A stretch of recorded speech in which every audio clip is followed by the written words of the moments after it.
Kasi dadating sa akin yan. Maraming mga naghihintay kung ano mga kaso, mga human.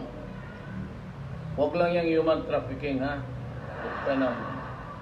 Talagang kasama ka doon sa EKJ. Huwag yan. Bawal talaga at ayaw ko yan. Yung iba kasi may ni-recruit sa Davao noon. When I was still mayor, very early on, may ni-recruit doon na 3 taga-Turil, 2 taga-Padada. Putang ina, hindi na malaman kung saan na. And that was about 20 years ago. We are not sure if, we do not know over about whether still alive or patay.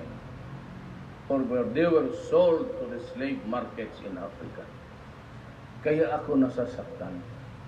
Kaya gusto akong sabihin sa inyo, ang problema kay Cover 10 na sila. Ganon na lang ang sama ng loob ko yung kita ko mag-suicide. Tapos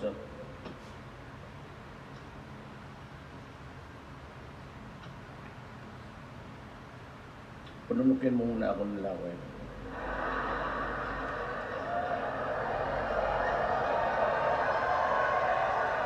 Yung marinig ko na nagtatrabaho for 2 hours, 3 hours, ang tulog lang nila, tapos ang pagkain lamaw. Kasi may lugar, alam na ninyo kung saan, ayaw ko magpunta doon. Tapos kung walang maid yung kapatid o hiraman, tapos maglinis pa doon sa bahay ng son-in-law, maglinis pa doon. Kaya ang tulog. Tapos 2, 3. Pagka gayon, umuwi na lang kayo. Tangina, umuwi kayo. Ako nang bahala sa inyo. Pag maganda ka, house and lot na lang po dito.